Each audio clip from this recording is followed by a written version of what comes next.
Regardez les enfants, voici l'école qui a été créée, notre école qui a été faite en 1971. Qu'est-ce qui vient me montrer l'entrée?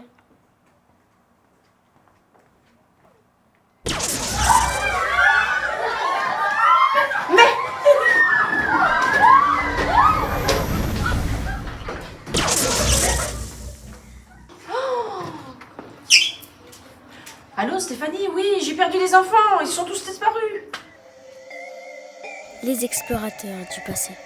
Un film réalisé par les CM2 de l'école Condorcet.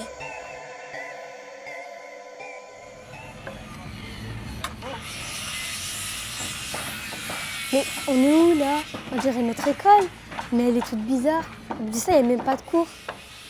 Regardez, il y a une feuille par terre. Moi, quand j'étais petite, j'allais à l'école le samedi matin. On n'avait pas la semaine de 4 jours, nous, c'était toute la semaine, hein, jusqu'au samedi matin. Ah oui, c'était très long. Là, vous dites que vous êtes fatigués, nous, on était vraiment encore très très fatigués. Hein, parce que le samedi matin, on n'avait pas forcément envie de se lever pour y aller à l'école. Vous pouvez faire la grasse mat maintenant. Hein. Ah oui, hein. Pas forcément. Ah bah si, quand même. Bon, Je me rappelle une anecdote quand j'étais ici, dans cette école, quand on était tout petit. Un jour, j'étais avec un copain, on sortait de cantine, on mangeait, puis on faisait des imbéciles. Puis elle a cru que c'était du vrai. Elle nous a chopés. Elle a dit, venez là, vous deux, vous avez 2 heures de colle. Par contre, vous allez me faire ça 500 fois la même ligne, je ne ferai pas la même bêtise, je ne ferai pas la même bêtise, je ne ferai pas la même bêtise 500 fois. Mais on était fatigués avec les lignes. Hein. Je ne ferai pas la même bêtise, je ne ferai pas la même bêtise, je ne ferai pas la même bêtise. À la fin, on la connaissait cette phrase.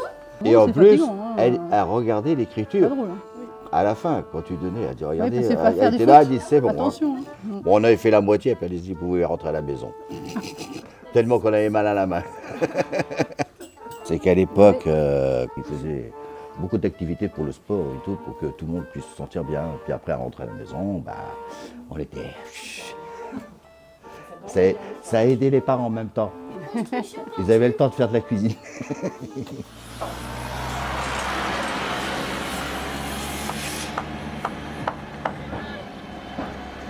Oh, c'est quoi cet endroit? Il n'y a même pas d'aire de jeu?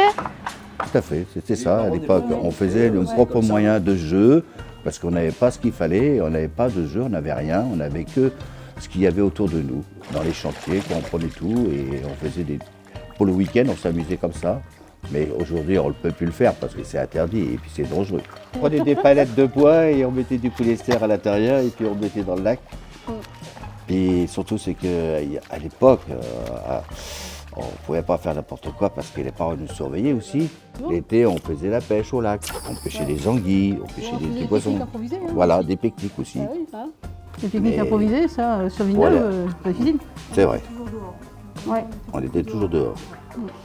Ou on se promenait dans les marais pour aller chercher des murs. Ah oui, Eh oui, c'est bon, hein, les murs. c'est bon les murs. Oh, ça m'a donné faim tout ça. Et j'ai soif. Il est où le supermarché? Supermarché, pas de magasin au début. On n'avait rien. Non. Ici, c'était dans une On avait autre- des mini-camions de la COP, oui, la boulangerie, coque, on avait la boulangerie, le boucher. poissonnerie, le boucher, Le des camions, banquier. ainsi que la caisse d'épargne Ouais. pour placer son argent et tout. Ah, les courses pour manger. Alors on accompagnait maman, parce qu'on n'avait pas le choix.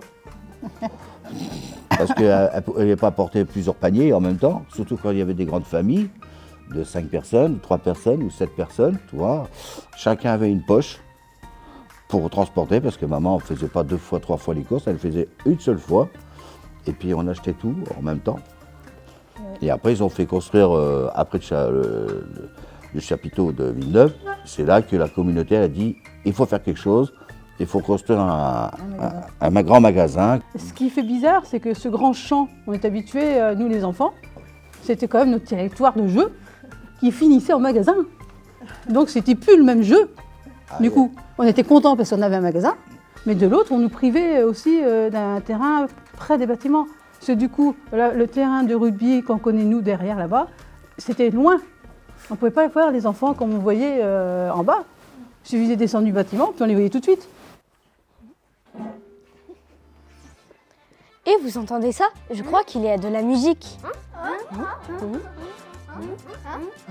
Au 400, il y avait des musiciens qui jouaient pendant un quart d'heure, 20 minutes. Après, on montait pour aller un peu plus loin, pour voir un autre groupe. Et après, un deuxième groupe et un troisième groupe. On faisait toute la cité comme ça en avançant jusqu'à la place du 14 juillet où il y avait tout le monde. Il y avait une vingtaine de groupes, mais ça durait 15 minutes. Et dès que c'était fini, on allait voir un autre groupe et ainsi de suite. Et puis après, c'était la fête le soir pour tout le monde. Et on avait beaucoup de majorettes. Oui, il y avait des concours de margerette. À l'époque, on faisait l'élection de Miss Villeneuve. Et qu'on appelait les reines, on ne les appelait pas Miss, on les appelait les reines de Villeneuve. Vous imaginez, 1972, c'est le début du quartier. Les premiers habitants, c'est 1971. Dès le premier été, on va élire la Miss du quartier. Là, c'est la vieille ferme, qui était la première fête de la Saint-Jean qui était ici. Et c'était un monsieur qui s'appelait M. Gobin, qui était notre garde champêtre. Et il animait pour faire des spectacles, pour faire la fête de la Saint-Jean avec le bal. Et les gens participaient à acheter des jetons pour manger le plat de Diana ou d'autres, pour connaître leurs produits. Et le goût en même temps. C'était très enrichissant, on va dire, pour les collectivités des pays qu'il y avait. Parce que c'était un grand événement. Ouais, ça faisait un tout en même temps. Tout le monde participait.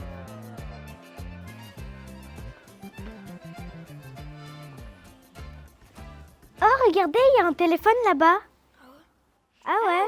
Waouh! On va pouvoir appeler l'école, je crois. Moi, je connais le numéro.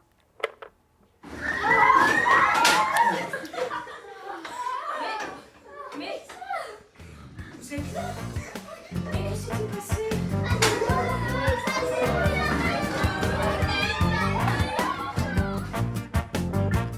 Un film réalisé par les CM2 de l'école Condorcet.